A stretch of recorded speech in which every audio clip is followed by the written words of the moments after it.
How's it, I guess, just night after night, because you guys have been in them all game or all season long, really? You know, I thought today was different because we had our chances, but you have to execute through physicality.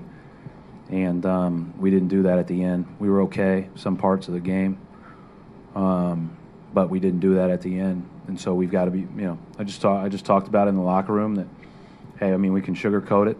We can talk about, you know, we can say it's nice to be close, and we have all year. And at the end of the day, you know, it is what it is from a record standpoint, and a lot of people in this position won't react well to that, and that's not okay. You react the right way to it, and that means that we compete as hard as we can, which I thought we did. It wasn't anything physical tonight, and then we play the game with great detail and with great teamness, and the detail was lacking. And it's and hey, they expose you. I mean, that's what they do. They take you away. They're all up into you. They're good at that. They're a tough, physical, you know, hard-nosed defensive team that we scored 100 some odd points against. It's got to be enough, and it wasn't. Brad, those last two turnovers. I mean, they were three. They were guys who normally make very good decisions. I mean, and that's right, and it's.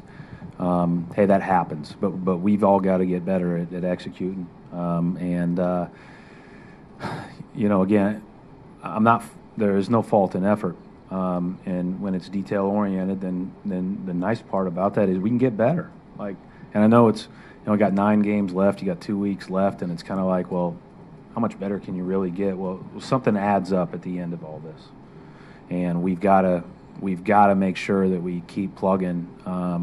And keep identifying areas where we're not performing, and that was the case. You know, we weren't very good late, and except for the transition, we were excellent late. Rondo made great play to find Jared, and then guys really executed in transition on the next possession, found Jared again.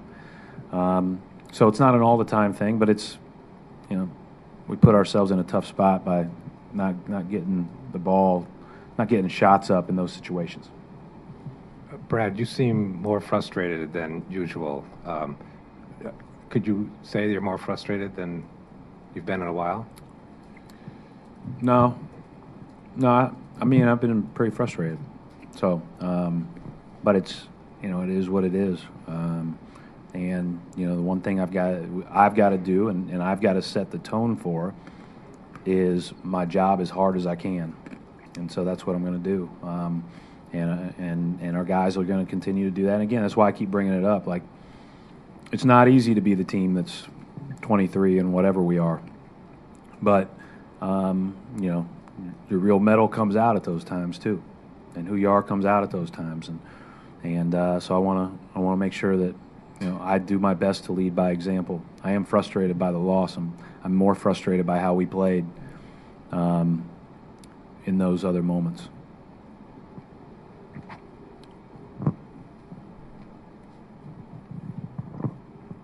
Coach, why was it so hard for you guys to stop DJ Augustine tonight coming off the bench? Hats off to him. I just said on TV that DJ Augustine's not the same person that I saw in a Raptors uniform at the start of the season.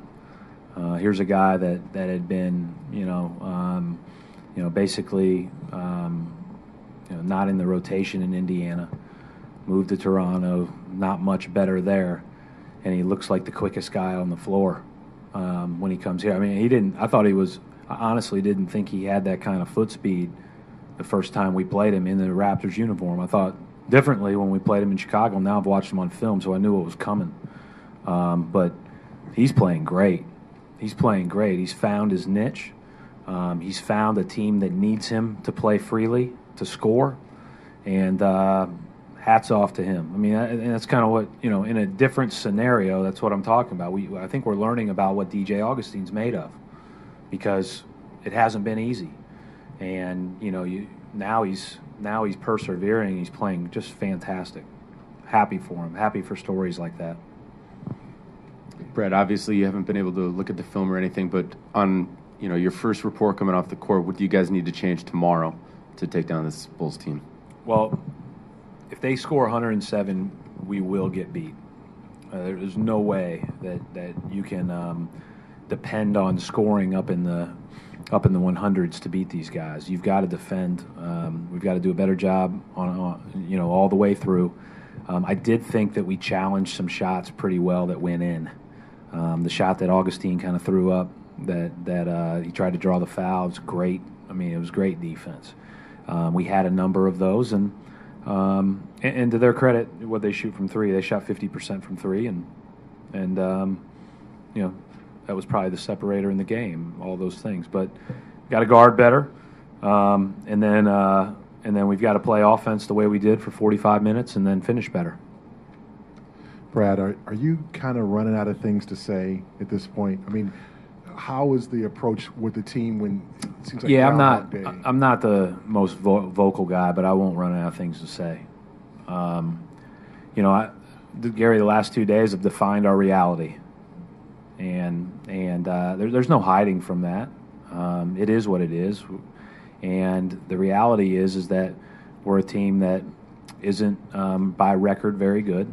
And a lot of people, like I said earlier, in our situation would not handle that the right way. And our task is to handle that the right way, to be professionals about it and bring our best every day. And again, I think we played hard, but I'm frustrated by the end result in this one. Right. I think in college maybe the difference between good and bad is bigger. I mean, margin of victory, that type of thing when you beat a team that's struggling. But it seems like in the NBA, the difference between good and struggling is 3 to 4 plays.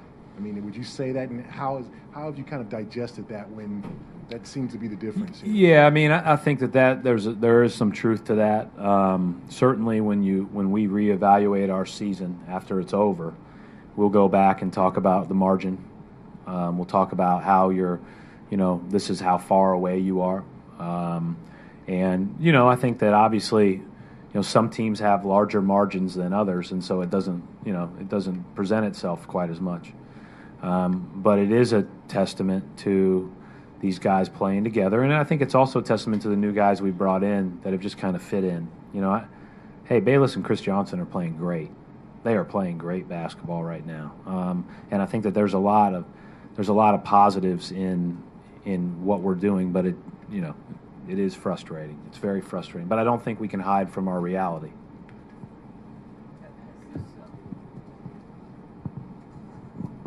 Not to get too deep on it, but just to follow up on the same theme, has this losing affected you more than you may have expected? You know what? I don't know. Maybe from the outside looking in, maybe somebody would say that. Here's what I think. I'm getting a lot better at this. Our team's going to get a lot better as a result of this, and that's hard to process when you're in the midst of it. But I've had a great coach tell me that the toughest times are the ones that help form you and make you better, and I believe that. But it's hard to think that right now.